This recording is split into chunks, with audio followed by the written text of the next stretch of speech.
Isu bekalan ayam terputus, pemain industri diingat hentikan percaturan dan permainan harga.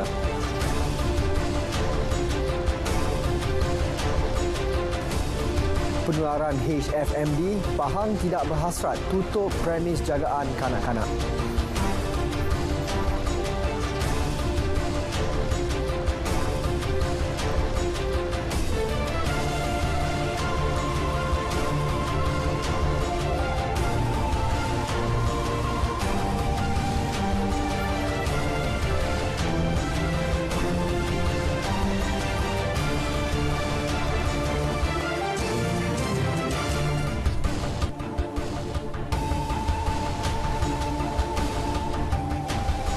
Assalamualaikum dan salam keluarga Malaysia. Saya Sahih Samsudin. Berita Wilayah edisi Isnin 23 Mei 2022 membawakan laporan terkini dari seluruh negara. Lintas langsung dari Sarawak, Sabah dan Kedah turut mengisi paparan petang ini.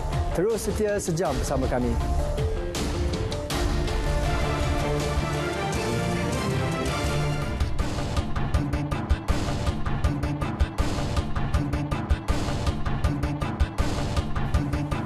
Masalah kekurangan bekalan ayam di pasaran ketika ini tidak sepatutnya berlaku.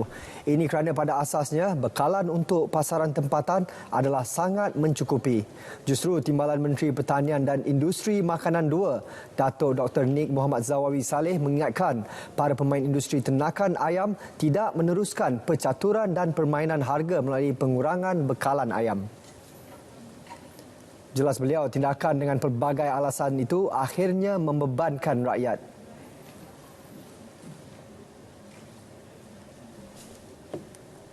Kerajaan dia kena bertegah benda ni sebab dia membabitkan rakyat. Dia membabitkan rakyat. Kita sangat prihatin dengan rakyat. Dan kerajaan takkanlah nak lepas subsidi, nanti satu masa dia tidak akan imbang dengan income kerajaan dengan perbelanjaan yang dibelanjakan dengan outcome ni. Mafi juga katanya sedang bekerjasama dengan Kementerian Perdagangan Dalam Negeri dan hal ehwal pengguna untuk meneliti mengapa perkara itu berlaku dan berharap pemain dalam industri ayam dapat bersama-sama kerajaan membantu rakyat. Beliau berkata demikian selepas hadir di Lembaga Kemajuan Ikan Malaysia Cendering, Kuala Terengganu. Bekalan ayam di Perak mencukupi, malah tidak timbul sebarang masalah kekurangan bekalan tersebut seperti yang dihadapi beberapa negeri. Exco Peladangan, Pertanian dan Industri Makanan Negeri, Ramzman Zakaria berkata, jaminan mengenai bekalan mencukupi diberi oleh pihak pembekal. Negeri Perak ni memang salah sebuah negeri yang mengeluarkan ayam yang utama jugalah dalam Malaysia. Hampir 200% kadar sedar diri. Berarti kalau kita perlu 100 ekor, kita mengeluarkan di Perak ni 200 ekor. Kita dah melebihi. Tapi buat masa sekarang untuk bekalan itu tidak timbul sebarang masalah lah untuk bekalan tu. Perak mempunyai kilang pembekal ayam dinding terbesar di Setiawan. Beliau berkata demikian pada majlis pelepasan benih ikan dan udang di Tasik Raban di Lenggong, Perak. Bekalan makanan termasuk ayam di Johor juga masih mencukupi. Bagaimanapun, Kementerian Perdagangan Dalam Negeri dan Hal Ehwal Pengguna KPDN HEP Johor ada menerima aduan kekurangan bekalan, terutamanya di luar bandar. Menurut Exco Pelaburan, Perdagangan dan Hal Ehwal Pengguna Negeri Lee Ting Han, pemantauan dibuat setiap hari bagi memastikan isu kekurangan bekalan tidak berpanjangan.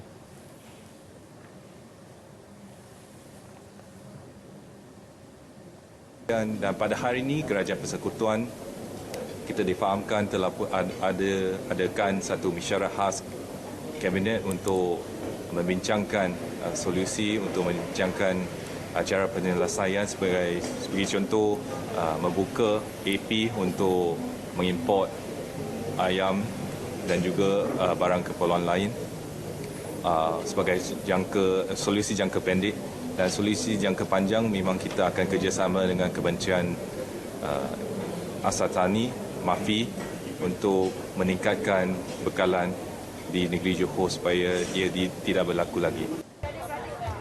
Kerajaan negeri juga katanya akan meneruskan penganjuran jualan makmur Johor dengan memberi subsidi bagi meringankan beban rakyat.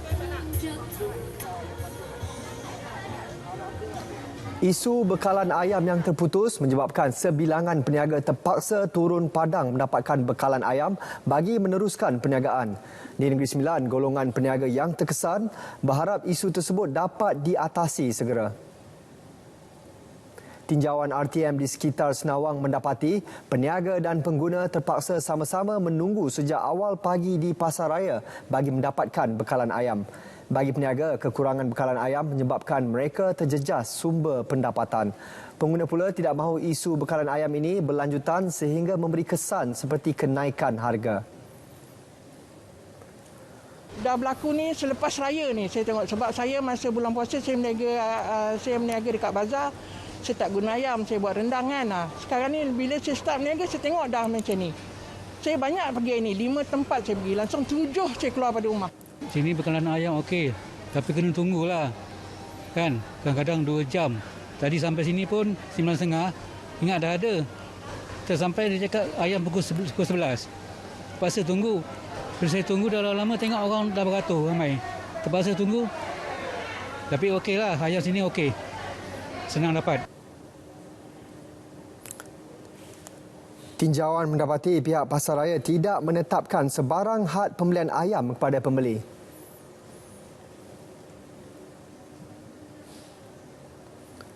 Belum ada keperluan untuk menutup taska, tadika dan kelas prasekolah di Pahang susulan peningkatan kes penyakit tangan, kaki dan mulut HFMD. Pengurusi Jawatan Kuasa Kerja Raya, Pengangkutan dan Kesihatan Negeri, Datuk Seri Noral Azali Sulaiman berkata, kebanyakan kes HFMD dikesan bersifat sporadik dan jumlah penularan kes di taska dan tadika masih rendah. Sehingga ke 18 Mei tahun ini, sebanyak 1,744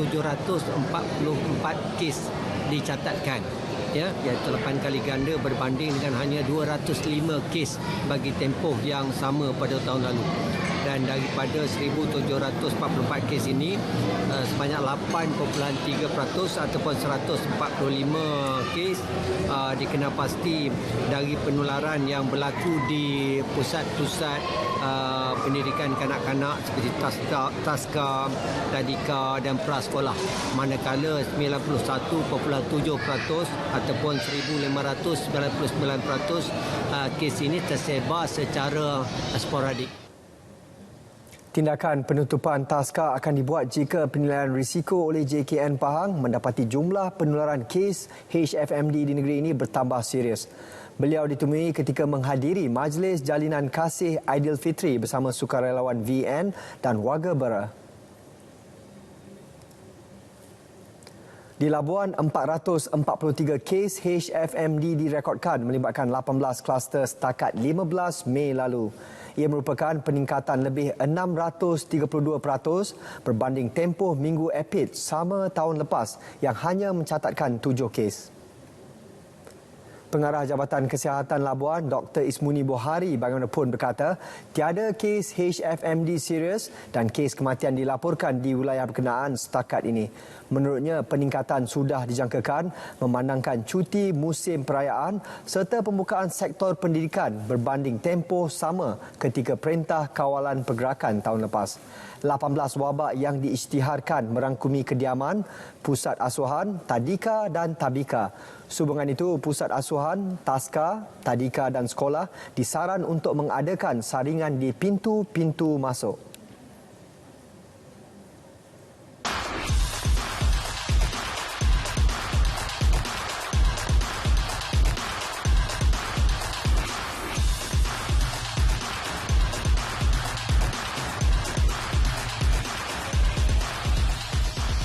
Perniagaan anda, keutamaan kami.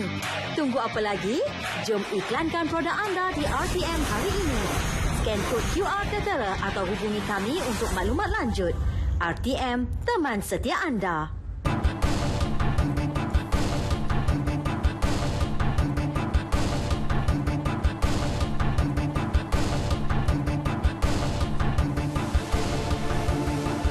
Kita teruskan berita wilayah dengan perkembangan di Kedah.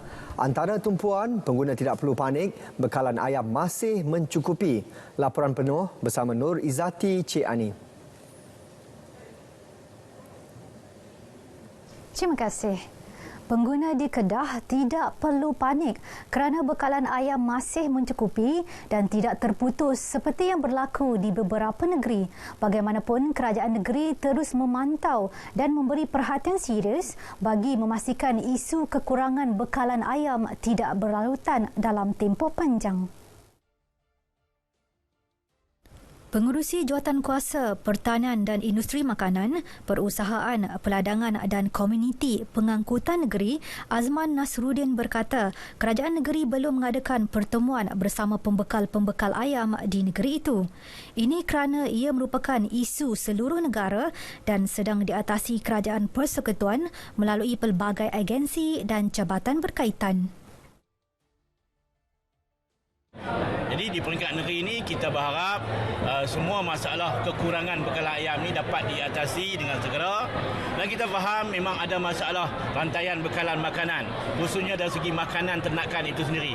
Itu antara faktor penyumbang kepada berlakunya masalah bekalan ayam ni. Jadi saya di peringkat negeri hanya mengharapkan kita minta Kementerian Pertanian selaraskan balik, susun balik pembekalan ayam ni. Semua pengeluar-pengeluar ayam ni dapat mengeluarkan balik bekalan ayam ni dengan sepatutnya lah. Projek takungan air pinggiran sungai TAPS yang menakung lebihan air di Sungai Muda akan mula dibangunkan tahun ini. Sebanyak RM336 juta telah diluluskan Kementerian Alam Sekitar dan Air di bawah Rolling Plan 2 RP2 Rancangan Malaysia ke-12 RMK12 bagi melaksanakan TAPS 7 di Pantai Perai. Pengerusi Jawatankuasa Kerja Raya, Bekalan dan Sumber Air, Tenaga, Pengairan dan Saliran Negeri, Datuk Suraya Yaakob berkata, TAPS 7 yang berkeluasan 349,448 meter persegi merupakan kolam takungan terbesar di antara 14 TAPS yang dikenal pasti di sepanjang Sungai Muda. Takungan air pinggiran sungai ini berperanan dua peranannya. Kalau musim air banyak, musim hujan, dia boleh jadi tempat takungan. Kalau musim kemarau, dia boleh digunakan untuk kegunaan air. Ya, jadi sekarang ini kalau air empangan tinggi 97%, 98%, dia dilepaskan. Jadi kalau dilepaskan daripada empangan, bolehlah baraj-baraj dan juga TAPS ini menyimpan air yang dilepaskan. Bercakap kepada RTM, Datuk Suraya berkata, projek takungan air pinggiran Sungai Muda dijangka memberi manfaat besar kepada kawasan sekitar seperti Sungai Petani, Merbuk dan Kulim High Tech Park KHTP yang merupakan pusat kawasan tumpuan industri dan kawasan perumahan. Kampung Melaka Mukim Sok di daerah Sek akan dibangunkan dengan projek tanaman padi organik. Buat permulaan, 10 ekar tanah terbiar telah dikenal pasti bagi melaksanakan projek tersebut. Projek tanaman padi organik berkenaan adalah inisiatif Pusat Khidmat Wakil Rakyat Parlimen Sek, PUSROSED, bagi membangunkan kawasan-kawasan pedalaman dengan aktiviti pertanian yang boleh dikomersialkan. Ahli Parlimen Sek, Ahmad Tarmizi Sulaiman berkata, kawasan berkenaan sesuai untuk ditanam padi organik atau padi huma kerana terletak di lereng bukit selain jenis tanahnya yang sesuai untuk tanaman itu. Padi huma yang ditanam sebelum ini oleh para peserta ni nampak sangat berpotensi dan mereka juga sudah sedikit pengalaman, dan yang paling pentingnya ialah kita dapat membantu para peserta kita mengusahakan tanah-tanah terbiar yang agak luas kita di daerah Sek ini. Jadi inilah satu projek yang menjadi keutamaan saya lah di Pusat Khidmat Rakyat Parlimen Sek bagi tahun 2022 ni untuk kita kembangkan lagi lah usaha-usaha bagi membantu petani-petani kita, peladang-peladang kita menambahkan hasil pendapatan bulanan mereka lah, insya-Allah. Beliau terdahulu mengadakan perjumpaan bersama 10 peserta projek tanaman padi organik di Kampung Melaka Sek. Harapan ni semoga berjaya lah. Projek tanaman padi yang kita nak rencang ni, semoga kita berjaya lah. Itu harapan saya. Semoga dapat membantulah penduduk-penduduk di Kampung Melaka dan Kampung Landai ni. Ya, itulah harapan saya. So, kawasan ni memang sesuai tanam? Ya, sesuai. Memang sesuai lah. Tanam padi organik memang cukup sesuai lah. Kita pernah tanam padi rumah setakat ni memang jaya lah. Projek padi organik ni boleh menjana pendapatan lah ataupun ekonomi kami penduduk kampung ni. Sebab kami di sini bergantung kepada hasil penurusan getah sahaja. Yang lain tak ada. Jadi Alhamdulillah YB Ustaz Tamizi kita nak teroka tanah-tanah terbiar ni untuk kami penduduk di sinilah. Jadi terima kasih banyaklah kepada YB yang sanggup dengan semua agensi lah yang sanggup mai untuk teroka tanah-tanah terbiar di kampung kami ni untuk menjana ekonomi penduduk kami di Kampung Landai Melaka ni. Syawal kian menghampiri penghujungnya, namun kemeriahannya terus dirasai. Jabatan Penyiaran Malaysia Negeri Kedah, RTM Kedah, tidak terkecuali mengadakan jamuan Aidilfitri Syukurnya Syawal Kedah FM pagi tadi. Program diadakan di perkarangan lobi Jabatan Penyiaran Malaysia Negeri Kedah, Kompleks Penerangan dan Penyiaran Sultan Abdul Halim Muazzam Shah, Jalan Kuala Kedah ini dihadiri kira-kira 100 kaki tangan dan tetamu jemputan. Sebanyak 5 buah gerai yang menghidangkan pelbagai menu istimewa, antaranya ketupat, lemang, rendang, sate, putu mayung dan kuih muih tradisional disediakan. Okay, Alhamdulillah pada hari ini Radio Malaysia Kedah FM telah berjaya melaksanakan program sambutan Hari Raya Aidilfitri Syukurnya Syawal peringkat jabatan. Setelah 2 tahun kita dapat beraya, pada hari ini kita dapati kaki tangan semua sangat teruja untuk membuat sambutan dari segi membuat hiasan gerai, menyediakan makanan dan sebagainya. Program ini sangat bagus kerana kita dapat mengeratkan ukhuwah di antara kaki tangan dan juga pihak jabatan. Program dimeriahkan dengan kehadiran Pengerusi Jawatankuasa Penerangan, Komunikasi dan Multimedia, Perdagangan Dalam Negeri dan Hal Ehwal Pengguna Kedah, Romani Wan Salin. Kami, warga kerja Kedah FM, mengucapkan Selamat Hari Raya Aidilfitri. Maaf zahir dan batin. Kemeriahan Aidilfitri Kedah FM itu tadi mengakhiri bahan berita dari negeri jelapang padi untuk petang ini. Assalamualaikum dan salam keluarga Malaysia. Kembali ke Angkasa Puri. Terima kasih Nur Izzati. Susulan kemalangan maut melibatkan seorang penunggang basikal di Jalan Simpang Pulai Ipoh semalam. Ketua Polis Perak, Datuk Mio Farid Al-Atrash Wahid berkata, peminat sukan tersebut diingatkan agar sentiasa berhati-hati dan memastikan aspek mekanikal berada dalam keadaan baik bagi mengelak sebarang kejadian tidak diingini.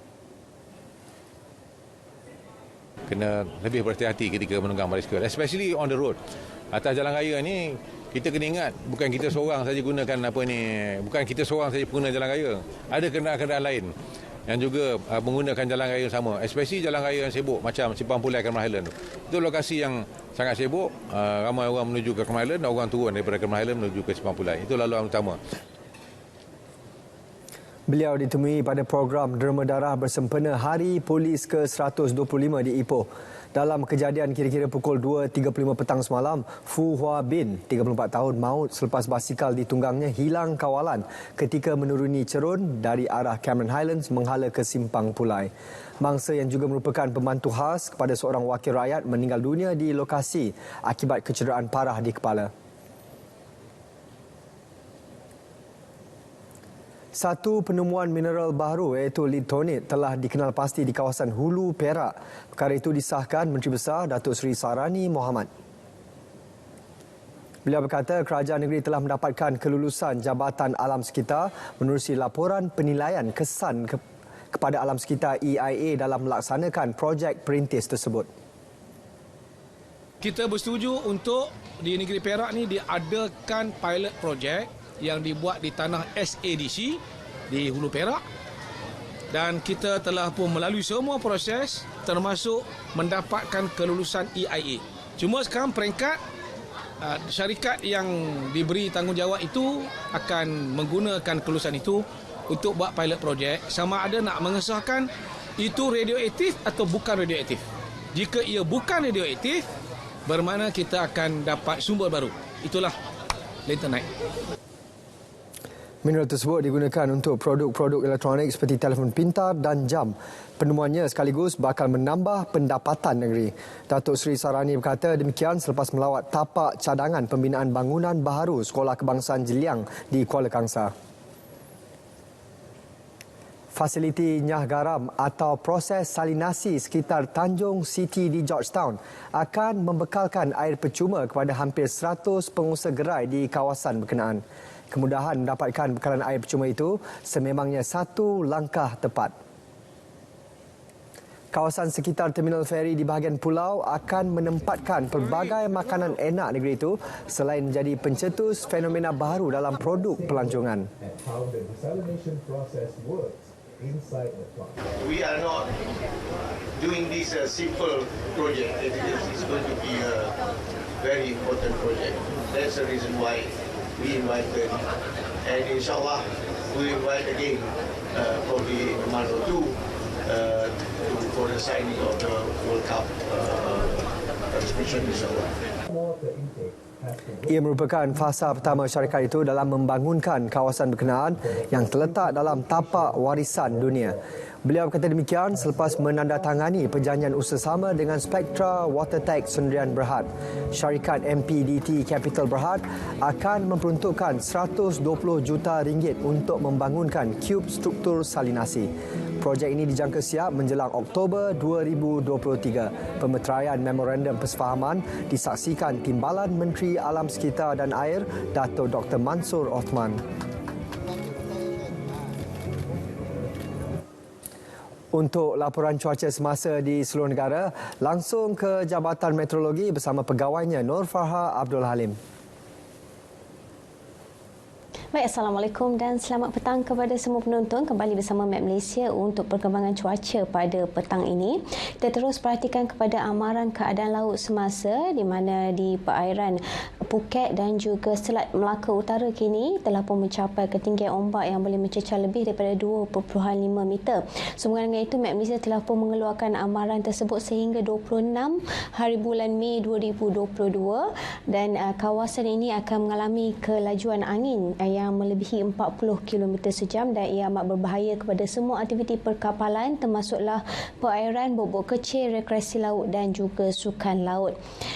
Seterusnya kita perhatikan kepada paparan imej gempa radar di Semenanjung Malaysia pula. Keadaan cuaca adalah baik di kebanyakan negeri, namun demikian hanya hujan dan ribut peti di 1-2 tempat yang kini sedang berlaku di sekitar pedalaman negeri Pahang dan juga di sekitar pedalaman negeri Sembilan dan negeri Johor dijangkakan akan berlanjutan sehingga ke awal malam nanti. Manakala keadaan cuaca di Selangor pula adalah mendung setakat ini berikutan dengan hujan telah pun reda sejak dari petang tadi.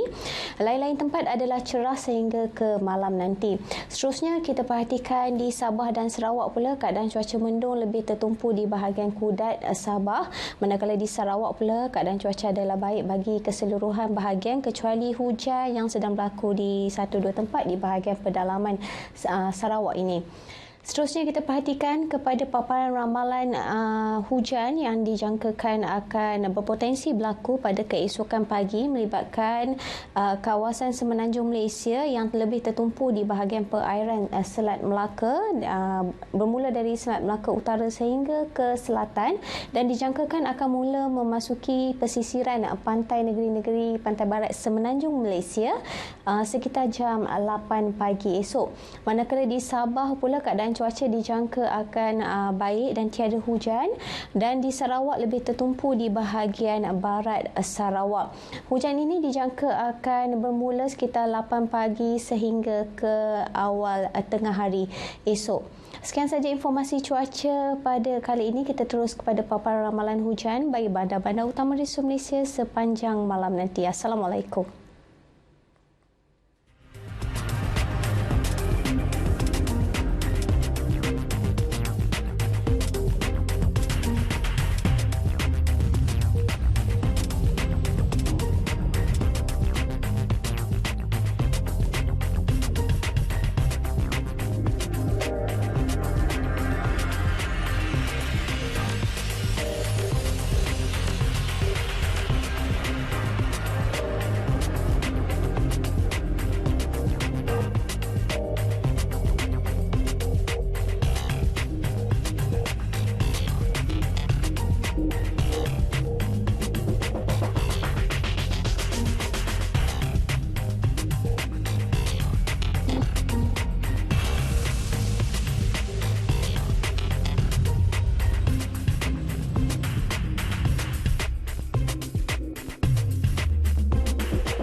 Fokus negeri di bawah Bayu.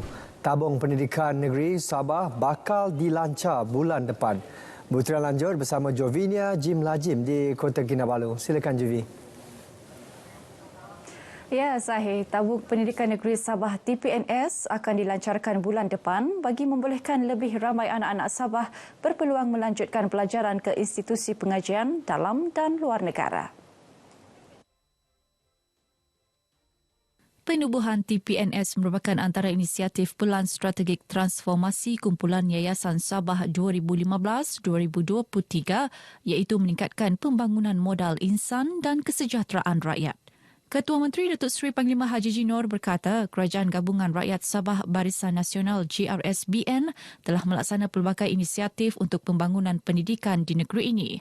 Antaranya sumbangan 10,000 komputer riba kepada pelajar tingkatan 5 dan 6 serta bantuan pakaian seragam, kasut sekolah dan alat tulis melibatkan 289,204 murid dengan peruntukan 13.9 juta ringgit.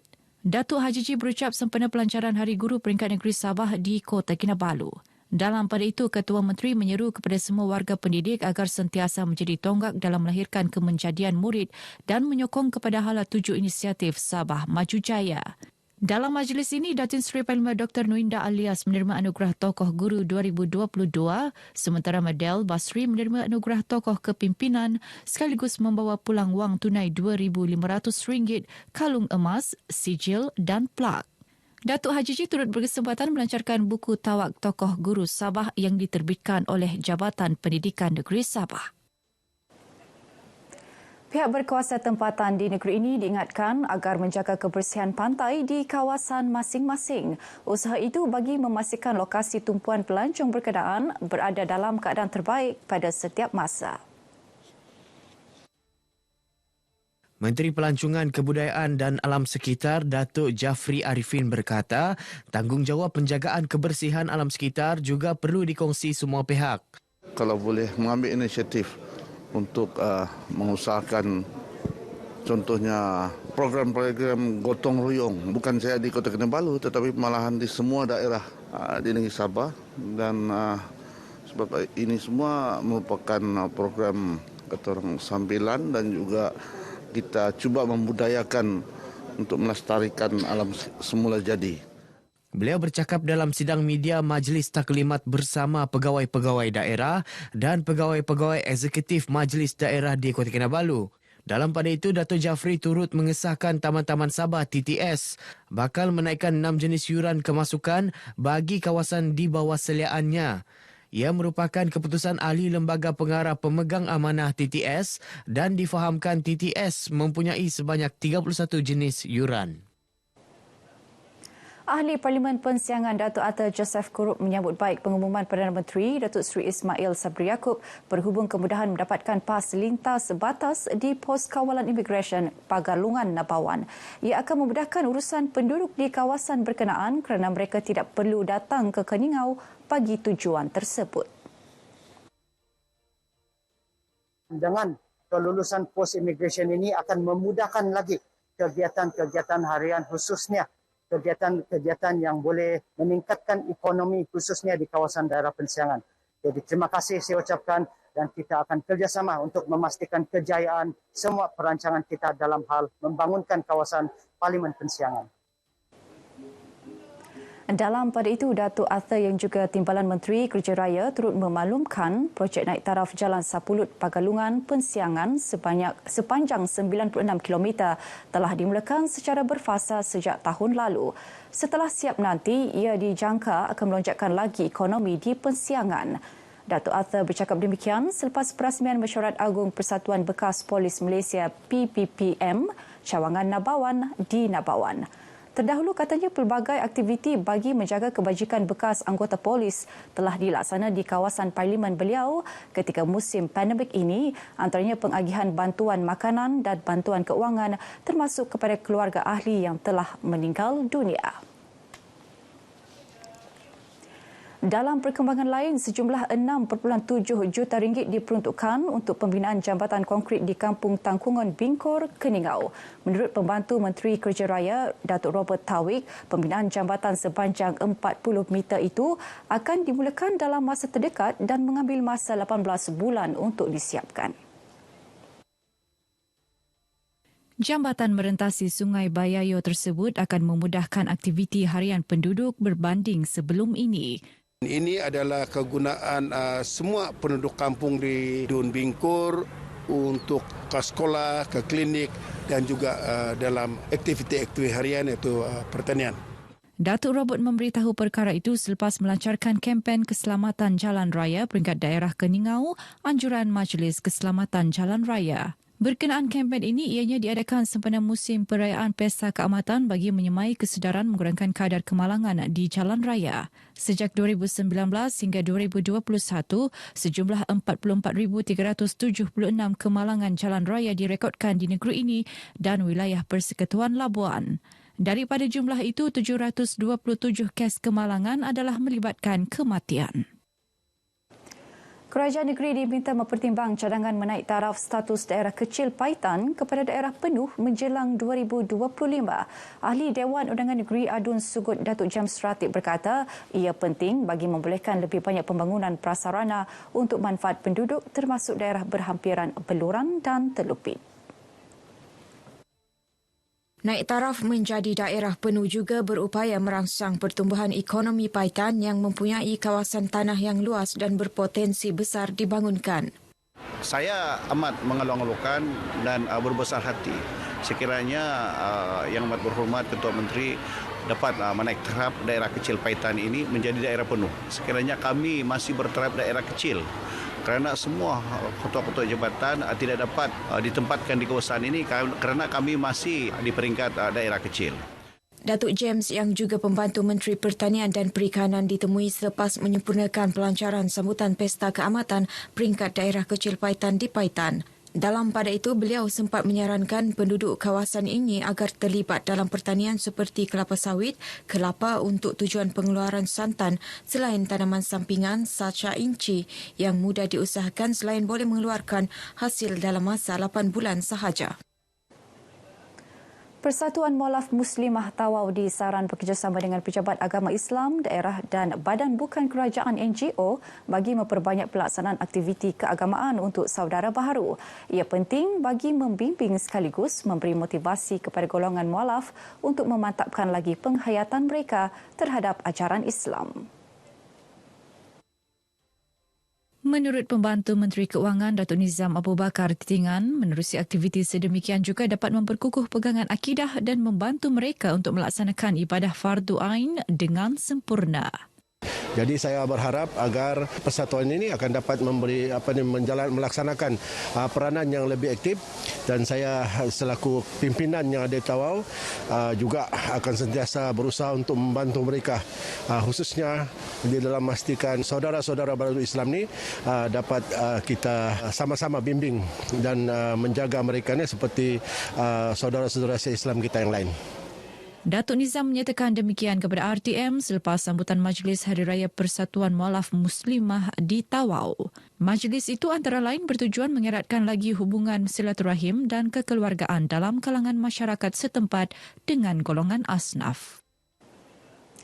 Baik, saudara, sekian berita dari Sabah. Teruskan bersama RTM, sumber maklumat sahih dan terkini. Kembali bersama Sahih di Angkasa Puri. Sahih?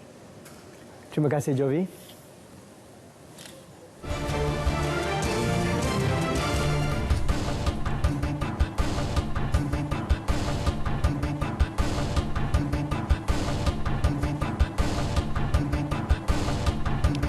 Seterusnya kita ke Bumi Kenyalang. Tumpuannya Miri akan terus menjadi pusat tarikan pembangunan ekonomi dan pusat strategik pembangunan industri minyak dan gas rantau Asia.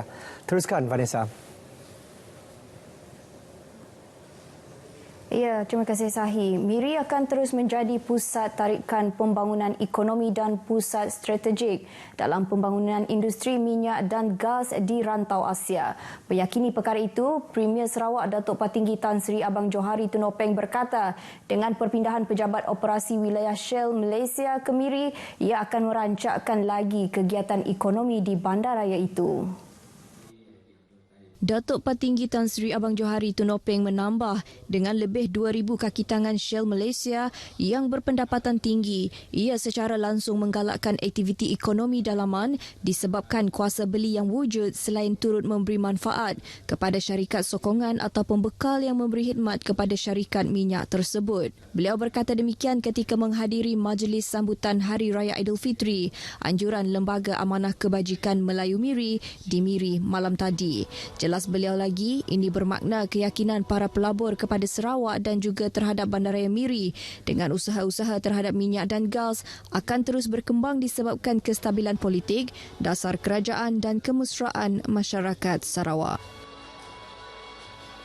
Penglibatan sektor swasta dalam industri ruminan di Sarawak penting dalam usaha meningkatkan tahap sara diri untuk daging lembu dan kambing.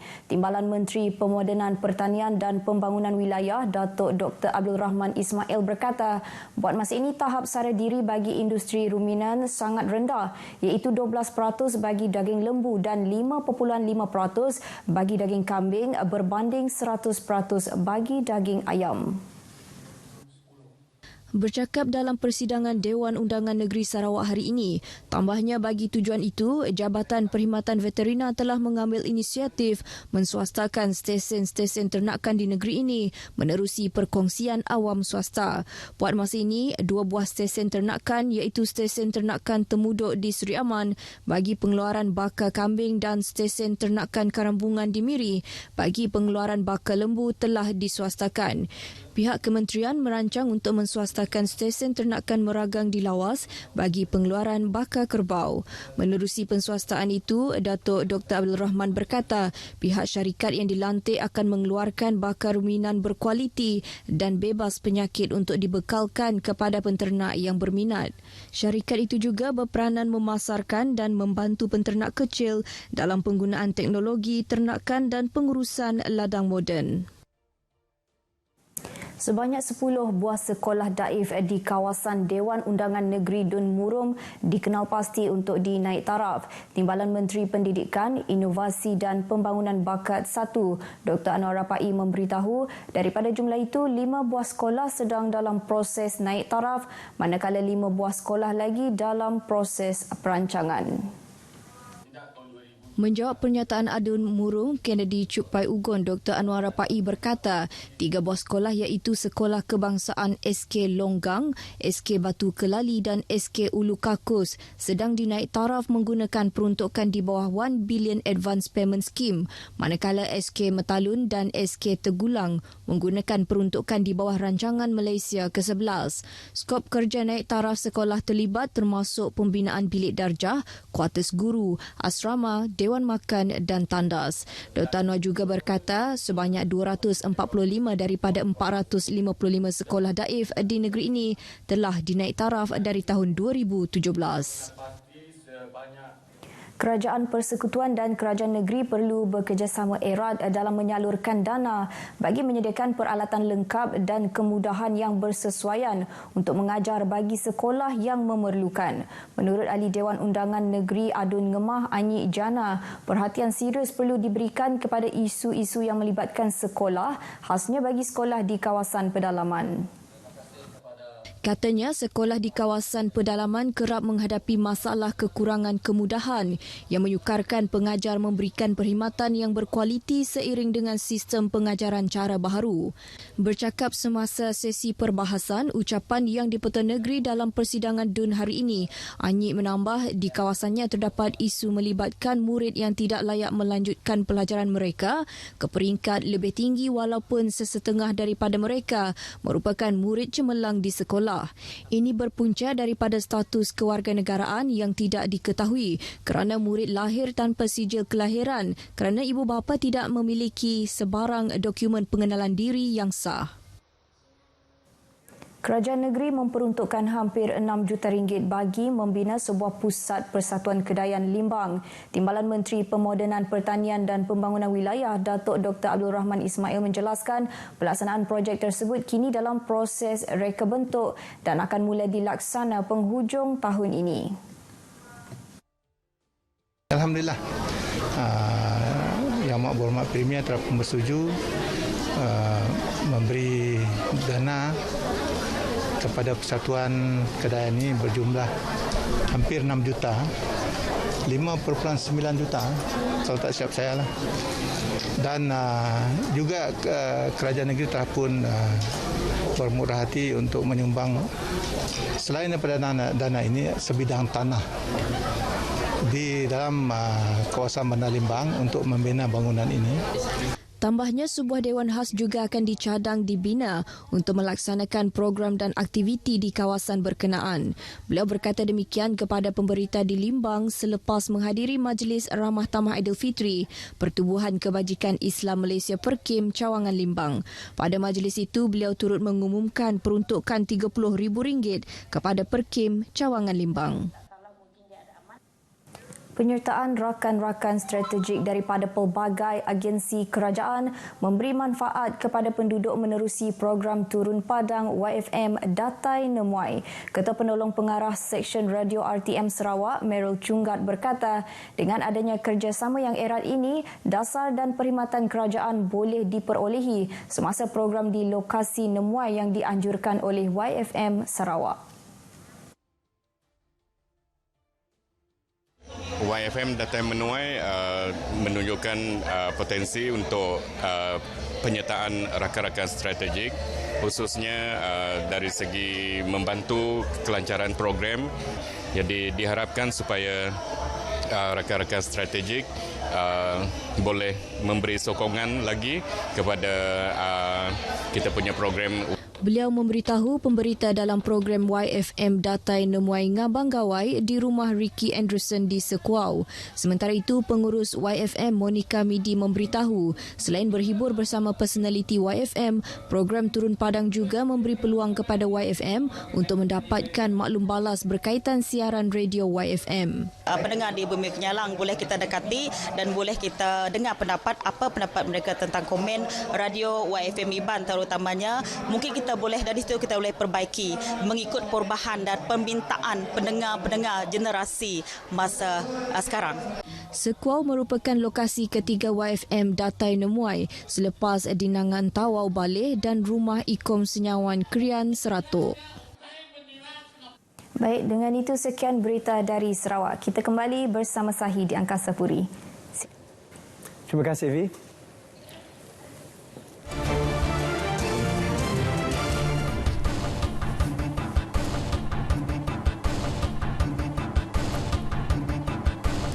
Seorang lelaki Myanmar ditahan selepas dipercayai cuba menculik kanak-kanak lelaki berusia 4 tahun yang sedang bermain di hadapan rumah di Batu 3, Jalan Gambang, Kuantan, Pahang semalam. Ketua Polis Daerah Kuantan ACP Wan Muhammad Zahari Wan Busu berkata pihaknya menerima panggilan berhubung kejadian daripada orang awam pukul 9.45 pagi sebelum sepasukan anggota polis IPD Kuantan dari unit kereta peronda bergegas ke lokasi. Suspek berusia 30 tahun itu pada awalnya ditahan orang awam dan bapa mangsa di tepi jalan berdekatan pusat dagangan Batu 3 sebelum diserahkan kepada polis. Turut dirampas sehelai kain lampin berwarna putih dipercayai digunakan untuk menutup kepala mangsa. Ketika kejadian, mangsa bermain pasir di hadapan rumah manakala ibunya sedang menyiram pokok bunga di halaman. Bapa mangsa mendengar bunyi jeritan isteri yang mengatakan anak bongsu mereka dilarikan seorang lelaki yang tidak dikenali. Susulan itu, bapa mangsa bertindak segera dengan mengejar suspek yang cuba melarikan diri. Kes disiasat di bawah Seksyen 363 Palang 511 Kanun Keseksaan kerana melakukan penculikan dan cubaan melakukan jenayah. Seorang bapa bergelut mencari sumber pendapatan untuk menyara keluarga serta membiayai kos perubatan anak lelakinya yang mengidap penyakit lelangit sumbing, jantung dan buah pinggang. Muhammad Dasuki Muhammad Nur, 44 tahun, mengakui upah mengecat dan membaiki kenderaan yang diterimanya perlu dicatu sebaik mungkin bagi membeli keperluan susu, lampin, pakai buang serta kos berulang-alik ke hospital anak bongsunya, Muhammad Al-Idrus, 3 tahun yang sakit sejak dilahirkan. Menurutnya, Muhammad Al-Idrus tidak seperti kanak-kanak normal lain sejak lahir.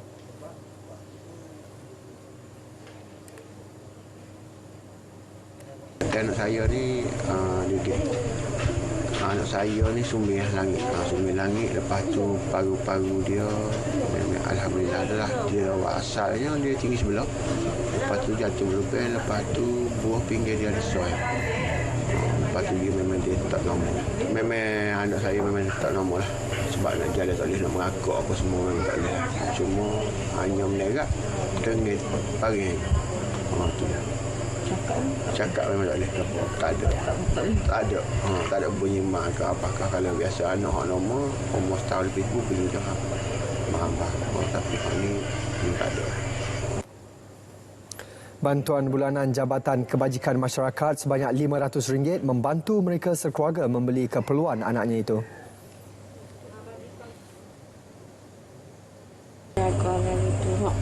Masa mula-mula tu, masa baby tu, serah itu jugalah. Engkau tak rajin ke. Lepas tu lah ni, macam kalih lah besok jaga. Okeylah, alhamdulillah.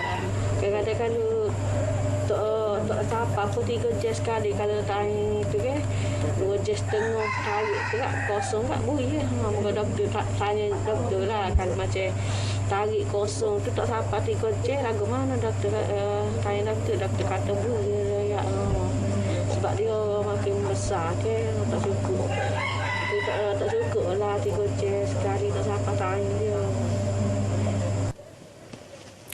Terdahulu, Wan Azizah menerima sumbangan susu, lampin pakai buang dan barangan makanan daripada pengurus projek sektor kemiskinan Yayasan Kebajikan Muslim My Fund Action Muhammad Azri Abdul Jalil. Dan kita melihat dengan keluarga mereka ni, alhamdulillah dengan kerjasama daripada Persatuan Jantung Kesihatan Malaysia MyHeart, yang mana kita bersama-sama mereka bersetuju untuk kita nak memberikan bantuan susu khas buat Adik Idrus dan juga Pampers berserta kotak makanan asas daripada My Fund Action, dan insyaAllah kita bercadang untuk kita berikan secara kontrak selama 6 bulan kotak makanan untuk keperluan 1 bulan, susu dan juga Pampers bagi keperluan Adik Idrus. Ini penting untuk kita membantu memberikan keringanan kepada terutamanya suami ataupun ayah kepada Idrus untuk menyala kehidupan. Orang ramai boleh menyalurkan sumbangan atau menghubungi Muhammad Dasuki menerusi akaun bank dan talian tertera. Tiada kes salah laku penyelewengan rasuah direkodkan membabitkan Imam, Bilal, petugas serta kaki tangan di bawah seliaan Majlis Agama Islam dan Adat Istiadat Melayu Kelantan, MAIK.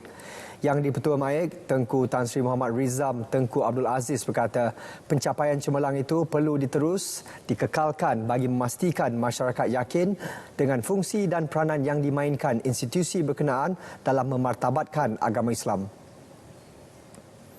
Jelas beliau, MAIK sentiasa menekankan ketelusan serta integriti dalam setiap aktiviti yang dijalankan bagi mengelakkan ketirisan khususnya dalam soal pengurusan kewangan.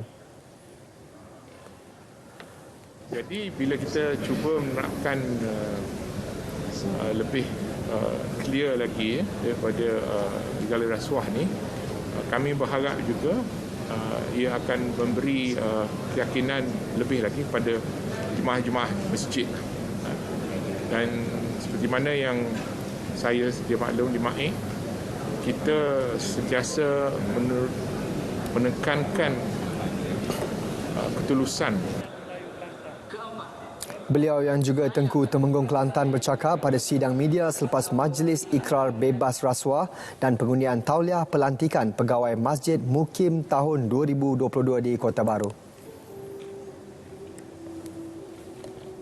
Pulau Kapas antara destinasi pelancongan menarik di Terengganu.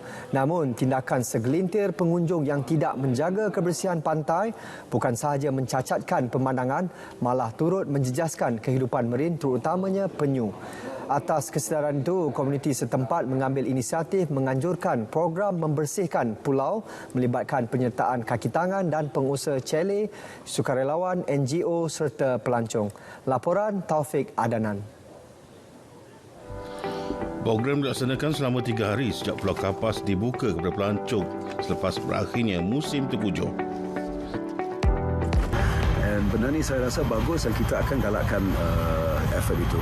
Dari segi turtle specifically ni, kat sini jelas sangat yang efek turtle dengan sampah. Pasal sampah banyak yang kita buang ni akan jatuh ke laut. Ya. So you see quite often bangkai turtle yang dah mati bukan akibat kena bot atau akibat benda, tapi akibat makan benda yang membunuhkan diri, ialah plastik usually. So this is something you can see quite clear lah, efek sampah dengan kebajikan turtle ni. Inisiatif dibantu NGO dari kumpulan plastik hijau dan sekumpulan para penyelam profesional telah memainkan peranan masing-masing membersihkan kawasan pantai. Hasilnya pada hari pertama sahaja, timbunan pelbagai sampah dikumpulkan. Apa yang saya tengok, disiplin tu makin baik lah. Kesedaran tu makin positif. Kalau dulu kira orang buang merata-rata, sekarang ni kira orang dah ada disiplin lah. Cuma kadang-kadang kalau ada angin tu terbang, dia tak pergi ambil, itu je lah. Kalau dalam air, pukat dengan tali lah. Sebab dia makin terbelik. Sekejap je koral tu akan mati. Tiba-tiba macam ada tumor kan, kanser melekat sebelah tu, mesti letak kan. So kita pun, kalau benda tu tak, macam dia belum sebati dengan koral tu, dia macam just duduk atas tu dan mengganggu, kita buang lah. Tapi kalau mungkin dia dah bersatu dengan koral tu, kita akan hati-hati dan tak buang lah koral tu. Beberapa pelajar institusi tempatan dan luar negara mengakui inisiatif seumpama ini dapat membangkitkan kesedaran berhubung penjagaan alam. Saya tergerak hati nak berserta dalam acara ini sebab saya rasa itulah tanggungjawab saya sebagai seorang warga Malaysia untuk menjaga alam sekitar Malaysia, of course di Terengganu juga. Dan yalah, saya rasa macam saya memang patut buat sajalah. We choose to go to this place and just have around for the environment and see also a beautiful island, because it's very new for us to live on an island because we are from Berlin, so we always had the city life and now we have the island life, and I need to say it's also a very good experiment. Terdahulu program gotong royong pembersihan Pulau Kapas 2022 ini disempurnakan yang dipetua Majlis Daerah Marang Zul Wislan Awang. Turut hadir Senator Datuk Razali Idris yang turut menyumbangkan RM20,000 menerusi peruntukan khas selaku ahli Dewan Negara. Kalau semua pulau-pulau di negeri Terengganu terima pakai mod ni, maka satu hari akan jadi satu masa ataupun session gotong royong untuk membersih pulau masing-masing. Ini sangat-sangat penting pada saya lah. Kalau setakat kita nak tunggu peruntukan daripada mana-mana pihak, saya agak sukar. Jadi komuniti setempat yang sepatutnya mengangkat martabat kebersihan untuk memastikan pelancong datang semua, balik semua. Taufik Adnan untuk Berita RTM. Sukan bola sepak melibatkan pasukan Terengganu, pengendali Terengganu FC TFC 2, Badrul Afzan Razali mahu anak buahnya meneruskan momentum kemenangan apabila berdepan Kuching City FC bagi aksi tertunda Liga Premier di Stadium Negeri Kuching malam esok. Menurut beliau, pemain dituntut agar mempamerkan persembahan terbaik seperti ketika aksi melayan kunjungan skuad Harimau Selatan di laman sendiri Jumaat lepas. Jelas Badrul Afzan, semangat yang dipamerkan oleh pasukan ketika menentang JDT 2 perlu diteruskan dalam usaha memperbaiki kedudukan semasa Liga. Ketika ini, TFC 2 menghuni tangga keempat Liga dengan 13 mata, diikuti Kuching City FC di tangga kelima dengan 11 mata. Bagaimanapun, pada masa yang sama, Badrul Afzan turut mengingatkan pemain supaya tidak terlampau selesa dan memandang mudah ancaman skuad bimbingan jurulatih berpengalaman Irfan Bakti Abu Salim.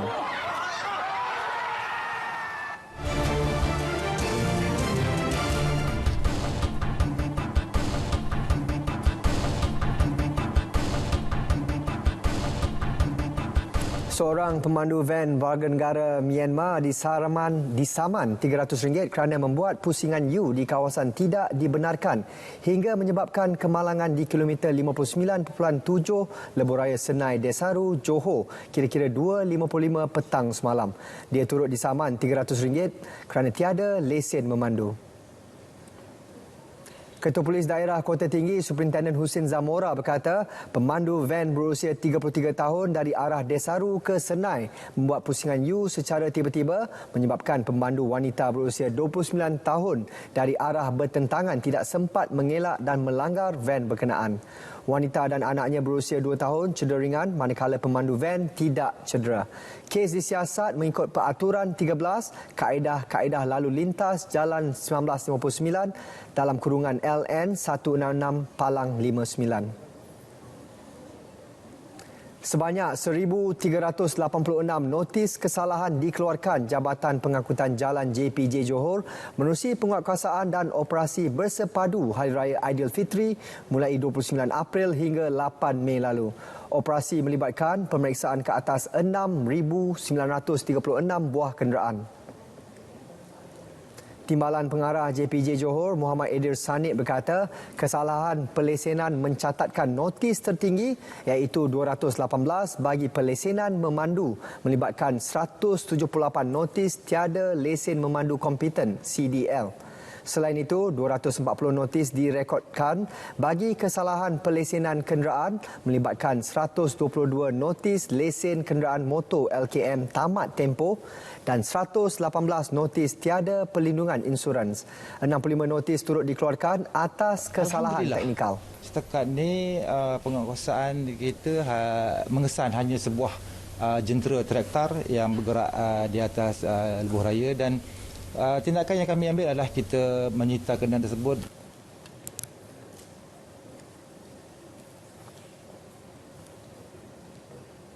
Berita wilayah berakhir di sini. Dapatkan perkembangan sahih sepanjang masa melalui portal Berita RTM di berita.rtm.gov.my.